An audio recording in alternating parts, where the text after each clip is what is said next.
Sound, faint, radio static, a slow hum like wind through broken glass. Then silence, the kind that feels like breath held too long.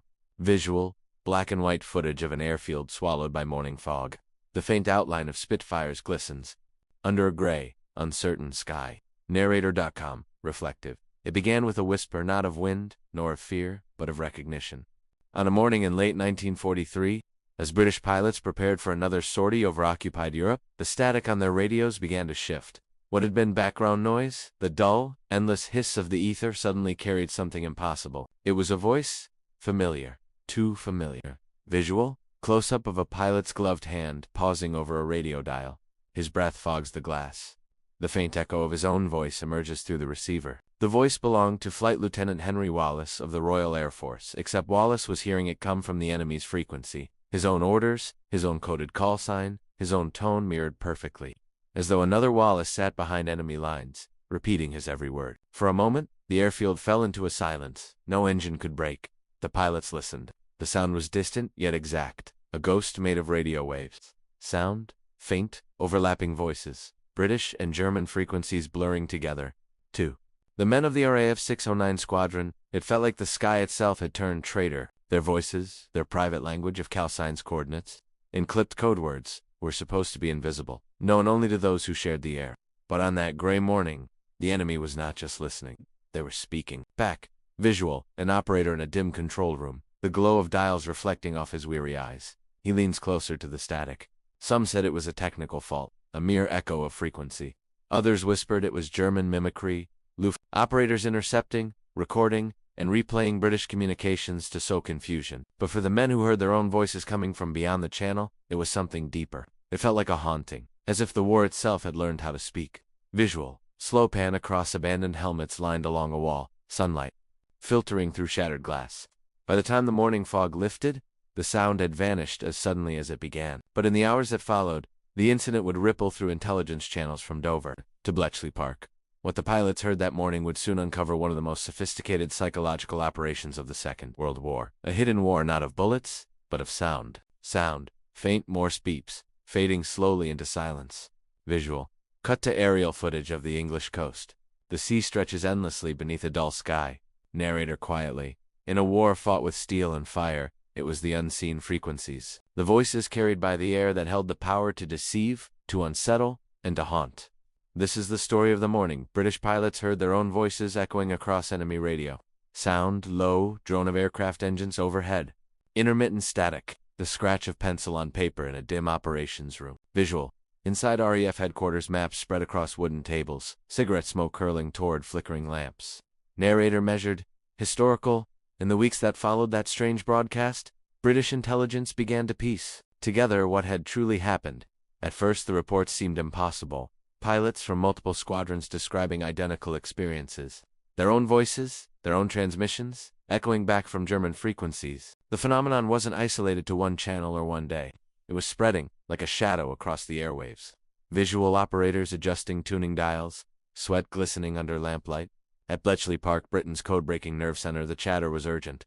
Analysts believed the Germans had developed an advanced radio interception unit known as Courier, or the Courier system. These mobile stations, disguised in trucks and hidden in forests, could capture Allied communications in real time. The Luftwaffe's Psychological Operations Branch, Luftnachrichtenregiment 350, had begun recording British radio chatter and rebroadcasting it on nearly identical frequencies. The result was an illusion so convincing it bordered on supernatural. Sound, overlapping whispers of British and German radio operators, voices distorted by static. Pilots would call out position reports, only to hear their own words sent back moments later, warped, delayed, like an echo through the fog. Some believed they were being haunted by their own transmissions. Others thought the enemy had broken every code. In truth, it was something in between. Deception crafted with terrifying precision. Visual, archival film of German technicians. In headphones, reel-to-reel recorders spinning. The strategy was simple, yet devastating. Confuse, delay, and divide. A pilot uncertain of his orders is a pilot lost to the sky. A squadron doubting its own frequency is a squadron flying blind.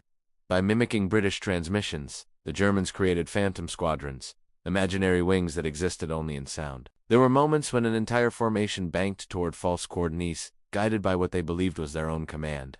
Sound, rising hum of aircraft engines, distant thunder of flak bursts. For the men in the cockpits, it became a war not only against the Luftwaffe but against the invisible. Lieutenant Wallace would later write in his private logbook, "The voice was mine, but the words were not. It spoke of orders I never gave, of targets I never saw." That line would never make it into official reports. The Ministry of Information censored all mention of voice duplication for fear of panic. The skies above Europe were already filled with fear. There was no need to add ghosts to the list. Visual montage of radio towers along the French coast, their shadows stretching over silent villages.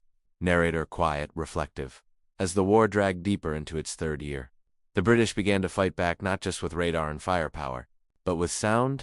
The RAFC's counterintelligence unit, in cooperation with Bletchley Park's Y service, began jamming the mimic frequencies.